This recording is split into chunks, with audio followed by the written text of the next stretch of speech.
est-ce qu'on peut faire un petit éclairage sur les tout jeunes enfants, les nourrissons en fait, hein? Parce que je trouve que ça peut être intéressant de soigner. Là, on parle un peu de figure d'attachement aussi, quand on parle de sécurité contextuelle. Ça peut être intéressant de voir ça sous l'angle de la théorie de l'attachement, donc qui montre l'importance des personnes qui vont entourer l'enfant dans les premiers jours, les premières semaines, les premiers mois de sa vie. Là, comment ça se passe, cette sécurité contextuelle, dans les premières heures de la vie? Oui. Alors,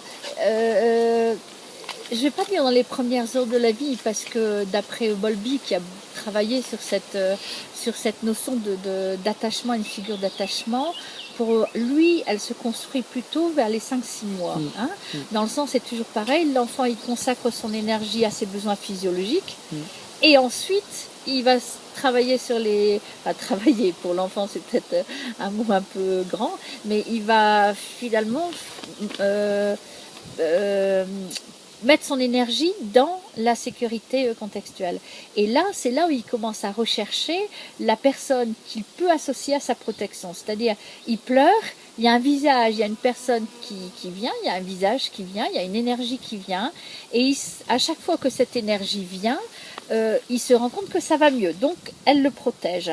Il a les fesses mouillées, cette personne vient, hop, et ça va mieux. Et donc, il l'associe à la protection. Et cette figure d'attachement, c'est pas la personne qui le nourrit, c'est la personne qui lui amène un environnement énergétique qui est sécurisant en fait. Et ça va passer par plein de choses. Ça va passer par les soins effectivement, parce que en le soignant, il est donc protégé du fait d'avoir mal, mais ça va passer aussi par un environnement social. Quand le parent fait gouzou gouzou qu'il est mignon, oh qu'il est mignon, tout ça, ça crée une atmosphère de relations sociales, une atmosphère qui est sécurisante en fait. Et c'est cette figure d'attachement qui finalement crée le contexte de sécurité contextuelle. L'enfant va s'attacher à cette figure-là, à 2, 3 figures comme ça, qui l'associent à la protection et qui l'associe donc à la sécurité contextuelle.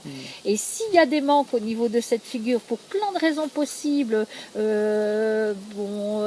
des parents absents, pour des problèmes physiques par exemple, le bébé qui est enlevé parce qu'il ne peut pas rester avec les parents, une maman dépressive, donc qui n'est plus dans le regard, qui n'est plus dans la présence.